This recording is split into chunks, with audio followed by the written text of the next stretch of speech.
In tackling this health concern in Nigeria, the Director General of the National Agency for the Control of AIDS, Dr. Temitope Ilori, has urged Nigerians to come together to stem the tide of HIV and AIDS nationally, and also to ensure that the year 2030 target of making HIV and AIDS a less epidemic disease becomes a reality. So let's talk this through. As we have joining us in the studio is the first female Director General, National Agency for the Control of AIDS, NACA, Dr. Temitope Ilori. Thank you so much for joining us in the studio this morning. Good morning. Good morning, Nigerians. Good morning, everyone. Absolutely. So when Nigerians or anyone hears HIV or even AIDS, HIV and AIDS, or HIV first, they begin to wonder, why do we still talk about HIV and AIDS at this day and age? And then we are looking at 2030 to eradicate it. Exactly where are we in this journey? Yeah, thank you so much. Good morning. I like the introduction that you gave, and just to say that HIV/AIDS is still very much with us. Though we've done so much, in terms of curbing the menace, there's a global target that says 95, 95, 95. That at least 95% of the population should be tested, and 95% of that population should be on treatment, and so that 95% of them would at least have viral suppression. That is, the virus is so low in their blood they cannot transmit the infection. But fortunately, even though we seem to be doing well, particularly amongst the general population, we're not doing so well amongst our women. About 60% of, as we speak today, about 2 million Nigerians are HIV positive. About 1.6 million of them are on treatment for HIV infection, and about 60% of this population are women. But data shows us, science, studies showed us globally that Nigeria, as of today, is accounting for about a quarter of women with HIV/AIDS, particularly pregnant women. And that as we speak today, Nigeria has the highest burden of children born with HIV/AIDS. And that is why we say we're not doing so well. So just about a third of our women, about 35% of our women, are actually accessing treatment while they're pregnant. And So before I take you up on the mother to transmission, percentage, that percentage you gave us about 2 million Nigerians living with HIV is sort of debatable, especially looking at the level of stigmatization we still experience with AIDS, and so many people are yet to even go for testing at this point. So I'm sure that 2 million figure you have are those that have been tested and probably undergoing treatment. But looking at the 2030 targets by the World Health Organization, how realistic is this, looking at Nigeria's HIV response and the rate of stigmatization? It's very realistic, and that is why we are here today, because we need the media awareness, we need to create the awareness, because we realize that HIV/AIDS is not just a health problem, it's actually a multi-sectorial problem. And that is why we all have to come on board, the media, both the TV, the radio station, even the the social media. We need to engage our people, particularly the youth, because we do know that the young people, they are more at risk because of their risky sexual behaviors. So we need to engage them. And particularly even in our community, we need to do a lot of community awareness, engaging the traditional leaders, the community leaders, even our religious leaders, on the pulpits and the mosque and the church, because we know that these people, they hacking onto their voices. So we need to encourage them and to incorporate them even in this awareness. So now we are kind of, coming out again to say it is real, it is here with us, and we need to find the people, test them, put them on treatment, so that at least we can all be safe at the end of the day. So I want to take you up on the mother-to-child transmission. What is really leading to the increase in this? Have we not grown technologically to be able to track this data and leverage on it to address this problem? Thank you. Yes, we have the data, and we are improving on the data. In fact, in our agency, we have this scheme we're doing, we say getting the data right. So, we're retesting even those that are already on treatment and be sure that, we have the data right. And we have the drugs. The drugs are actually free. In all government hospitals, you can actually get drugs for HIV treatment free of charge. We have the test kits. government is providing that free of charge in all government facilities, be it at the local government, at the state government, at the teaching hospitals. And we even have what we refer to as the self-testing kit.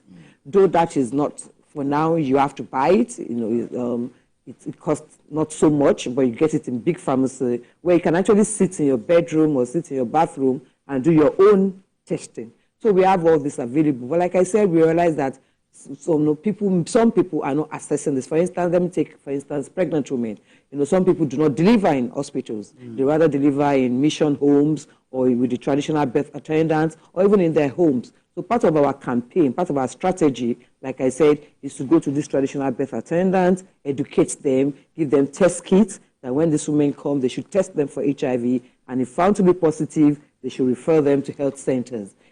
Ditto for the community. We are doing some community testing door to door and some outreaches to make sure that we test. We go to schools, and then we encourage even religious leaders to encourage their members to test, And I'm happy many churches are doing that before marriage and all that. But that is not to say they have to disclose to their religious leaders.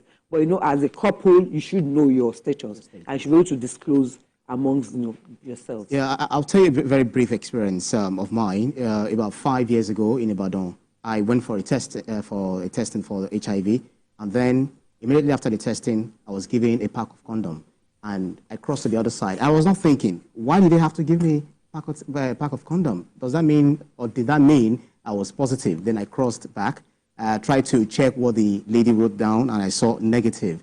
So I was not wondering exactly why, because people are asking, they are querying this experience, like, why do you have to share condoms to people? Why not share pads, the sanitary pads, for ladies? Why don't you make it free? Why do you have to make, sheath free? Well, number one, let me find that. I hope when you went for your testing, you were canceled, because we have what we refer to as pre-test counseling, post-test counseling. I was negative all the way. Even if you're negative, the system, says you should give a pre-test counseling so that you know what to expect, and then a post-test counseling, and then they give you a result. So that is actually the protocol. And if that is followed, even though you're negative, yes, you could be given condoms, because it's part of the preventive measures. We talk about abstinence, which is the A. We talk about being faithful to your partner or to one partner, if you can. And we talk about condom, which is the C. So it is not that we're encouraging people, but we do know that sex is everywhere, and we want people to have safe sex. Responsible, yeah. So I also want to talk to you about your assessment of the level of stigmatization and discrimination we face as regards that so many persons are still hidden, unknown, unidentified as regards this HIV infection. What is the agency doing as regards this? Because you talked about educating the nurses, educating the medical practitioners, but also public enlightenment, I believe, is key at this time to help people speak out. Yeah. Thank you very much. Like I keep saying, we're partners, and that is why we're here today. But yes, interestingly, there are anti-stigmatization law, that has been passed even into law nationally, and many of the states have actually domesticated it. But I think, like you said, maybe the awareness is not high. So we need to bring this to the consciousness of our people that, that they can actually, enact this anti-discrimination law. And, the fines can be as high as $1 million, $2 million for corporate entities, and even jail terms, 1 year, 2 year jail terms, if found to be guilty. So we are now telling our people, those living with HIV/AIDS, those affected by HIV/AIDS, you can actually, sue people that discriminate or, stigmatize against you. But aside from that, we also have some communities, like we have network of people living with HIV/AIDS, we have non-governmental organizations, we have CSO, civil society that people can actually reach out to. We have NACA, we have a toll-free line, 6222, and then, of course, the 36 states of the Federation, they have what we call the State Agency for the Control of HIV, which people can actually go to lodge their complaints. But be that as it may, as a country, as good citizens, we should learn to embrace people living with HIV/AIDS. Because like we said, it's not totally, we have this wrong assumption that everybody that has HIV/AIDS probably was promiscuous and got it from sexual. Like I just told you now, there are lots of children born with HIV. What do you do to this kind of children? Do you stigmatize against them? It's not any of their fault. Some people were transfused with blood and they got this, infection through that. Some people was from going to the barbers or going to the, using sharp instruments, pedicure and all that, and they got it. So do we even some health workers, I have colleagues that are doctors that are HIV positive from their exposure to treating people with HIV positive, and they have to leave. So we should embrace, because when we embrace them, then they will come out, they will get tested, they will access their medications, and when they do this, then their viral load, will be so low that they will not be able to transmit it to other people. And in that way, we are even keeping ourselves safe, because when they are safe, then we are safe. So we always talk about drug trafficking, prostitution, human trafficking, and all of that, for prostitution purpose. What are you doing to reduce this scourge, into society? Because those who are prostituting, they actually, some are saying that you find it prevalent among them. Those who are sexually active, you find it prevalent among them. What are you doing to tackle, this menace? Yes, we refer to those people as the key population. Sexual, commercial sex workers. Sometimes, I know people don't want to hear this, men having sex with men, people with, injecting drugs, and just like you said, unfortunate people, the child trafficking, child labor, and all that. So like I said, NACA has the mandate, of the government agency to interact with other government institutions. So we work very closely with other institutions, like NATIP and all that. And we ensure that, when they have such, unfortunate incident, they get tested and all that. For the commercial sex worker, actually, they have a very organized system. They have an association, and we are working very closely with them. In fact, many of them, we insist to their clients that you have to use condom. They will not have any unsafe sex. In fact, if you go there and you say you don't want to use condom, they can beat you up, that you want to come and spoil business for us here. So we are really interacting with them. We are educating them. We are providing condoms for them. We are providing testing for them. For a few of them that are positive, they're on treatment. So we have a very cordial relationship with that association, and even with people using drugs. We have what we call the harm reduction.